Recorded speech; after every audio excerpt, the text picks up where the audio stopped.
Hey everyone, happy Saturday. Oh yes, Saturday updates. As soon as I can get to it, we get to it.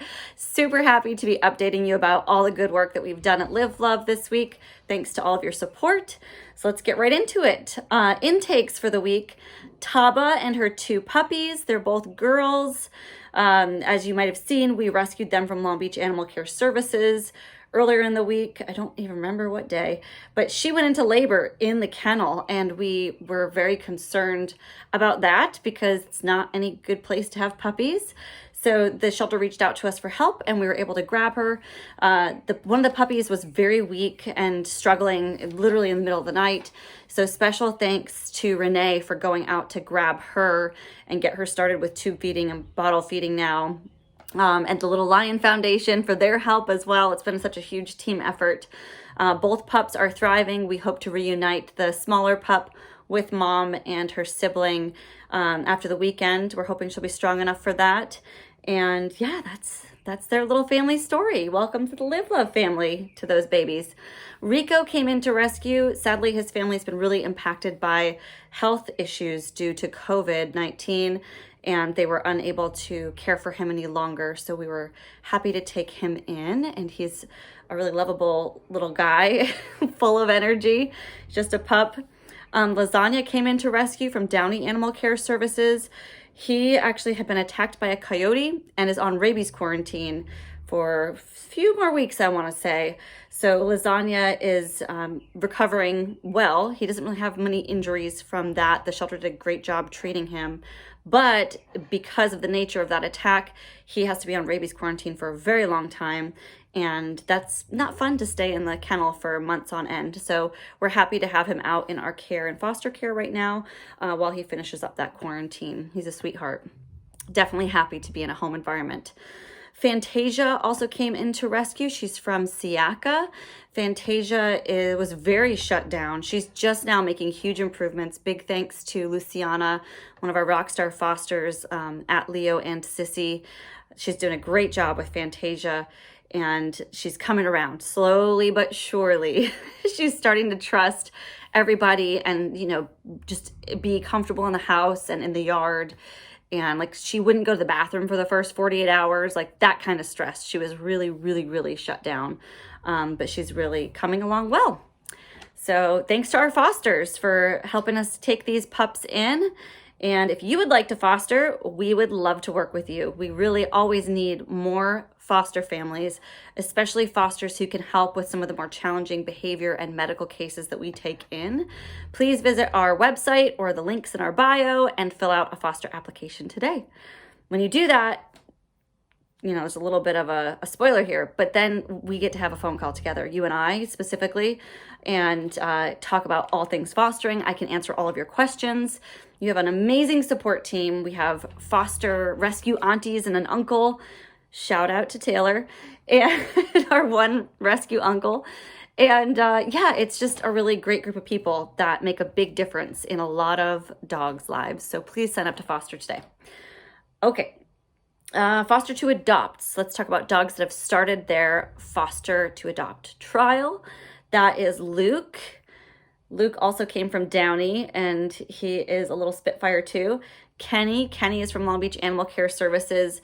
We love him so much. We were literally working on this, helping this dog for 2 years. Special thanks to Pity Pawfessers, to Lisa Potiker, and the Blockhead Brigade team as well for making Kenny's rescue possible.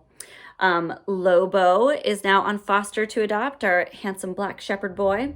And Wilson, our miracle dog, is starting his foster to adopt this week too. He is awesome. We're so happy that we got to rescue him. So happy that, every vet was wrong about his medical condition, and we were able to get that mass removed thanks to the ever awesome Dr. Kate at Primary Care Bixby Knowles, and see him, start a whole new life. That's amazing. Okay, dogs that have been adopted. Ooh, this is a list here. Let me take a little breath. Let the airplane pass. All right. Clark Kent has been adopted. He's so cute. He straight up looks like Toto. Madly in love with him. Poppy, whose new name is Ashley, she is adopted after being on a foster to adopt for a while. She just got spayed. We took her in as a puppy, and she was one of our medical pups. and all recovered, on to her happy new life. Tasha has been adopted. Tasha actually really struck gold with her adopter because Tasha has some very unique behavior quirks and challenges that Lisa from Live Love Dog Training really helped her work through. And her foster mom, Bobby, also made a huge strides with Tasha. And we're very, very grateful that she's in a forever home where they understand her and they're going to continue that training. Gunner, speaking of training, Gunner, our incredibly boisterous Malinois boy, he has found a new home and it's the perfect fit for him. He has a Malinois brother. We're over the moon about that. And speaking of over the moon, Barbie, her adoption is finalized. And although, I miss her so much, I love her to pieces, but she has the best mom. Her and Sally are simply meant to be together and they're super close. So I get to go visit anytime I want, which is amazing. Barbie is going to be featured in a new video series that we're doing with Cuddly. We filmed a few videos with them last week. And so stay tuned for that. I'm not going to give anything away, but we're going to be doing some more videos with Cuddly and we're really, really excited about that. And Barbie just nailed her performance, of course. She just has to be herself. Rutlee has been adopted by his foster dad. Sanjay did an awesome job helping him recover straight out of the shelter after having a broken leg and through his neuter and all the bandage changes and everything. So very, very happy that Rutlee gets to stay home with his dad. BoBo is adopted, another foster failure. BoBo, I love this dog. And Lydia and her husband have now adopted him. Same thing, they fostered him straight out of the shelter and they just decided they couldn't give him up. Ruthie is officially adopted because her medical is complete. You may remember Ruthie, months ago, she had a speaker thrown at her head and she had that big lump on her head just as a little baby puppy. And she did have a slight skull fracture. Her skull is healed really well and she's spayed and her family loves her. Her new name is Bader and she's doing great. She's actually going to be visiting Live Love Dog Training next week. So we always love when we get to stay in touch with our adopted dogs. Last but not least, darling Diana. She's so beautiful. What a gem she is. She has found her new home where she has children around, which is what she really loves. She likes being that shepherd that's watching out for all the kids in the household. So we're really happy for Diana. Okay, I'm going to run through medical real quick. And actually, we'll talk about Forrest, our newest intake, and part of the reason that this video is late, and his medical needs. Okay.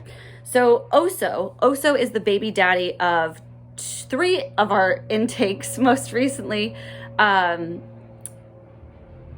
he is actually. I don't know. It's a weird family tree with these dogs. But we love them. Fruit Bat Betty, who is pregnant, and we know that Oso did it. And Annika, who is pregnant, and we know that Oso did it.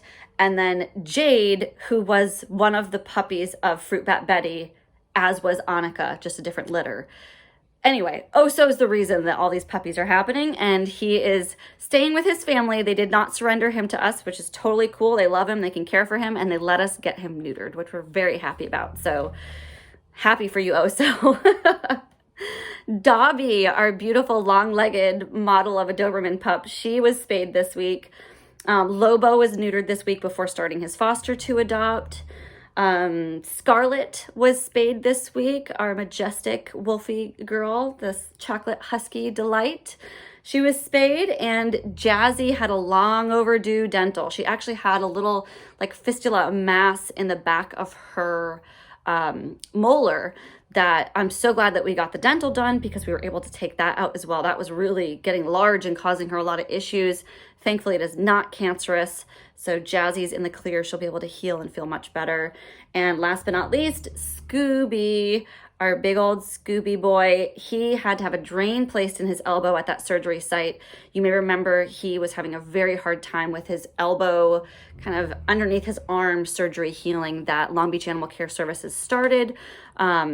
They removed the majority of the mass, but they just couldn't get it to close in the shelter environment. So we pulled him into rescue, and with the regular bandage changes and a second and now a third surgery, it's finally healing. So Scooby is on the mend. Okay, briefly for Forrest. So I want to give a big heartfelt thank you to Bree from I Pity the Bull and Humble Canine. I love you, girl. Thank you so much.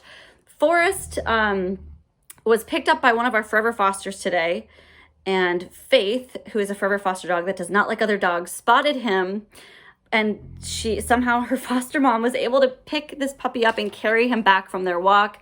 Thank you, Tessa, you're a rock star. And Faith, composed herself long enough to know that this puppy needed help. So we brought him to Access thinking, okay, we will have, isolation space there. We called, primary care does not have space. We called locally around, no one locally had space, went to Access.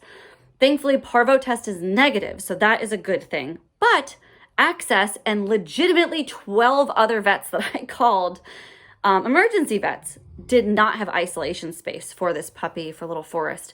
So bringing it back to Bree, thank you, Bree, because Anaheim Hills Pet Clinic did, and I took Bree's advice and called them, and that is where Forrest is headed now. So Tessa has literally saved him from being in the gutter and now driven him, halfway across SoCal twice to get him into hospitalization. So that's where he's headed now. He's the cutest little thing. It's especially concerning that his distemper, I'd almost rather hear parvo. I'd rather hear parvo than distemper. So it's concerning that his parvo test was negative because he's definitely showing a lot of neurological symptoms. And, we know that distemper, from experience, we know it is an uphill battle. It is not always, we can't always bring him back from that. So I'm hoping that because, someone left him out there at this stage rather than at a stage like Florence or Tommy or some of the others that we've had, I'm thankful and hopeful that we can actually get ahead of this and help Forrest heal. But as you know, we can't do anything without your donations and your contributions. So please, please, please, we've taken on a lot of severe medical in the first part of this year. And although we ended the year, decently strong with fundraising, thanks to all of you guys, it's still crucial that we keep that up. So please, if you can't donate, tag someone on these videos, share the story of Live Love and what we're doing, get folks to follow our page. You never know if they or someone else might adopt a dog or foster a dog or donate or more. So we need your help. Spread the word. We're so glad that you're here with us. Thank you for being a part of the Live Love family. This is Emily. Sorry for the long video, but I'm signing off and gonna go work on managing Forrest's care and the rest of the 72 dogs I believe we have in rescue right now. All right, guys, have a great weekend. Talk to you next week.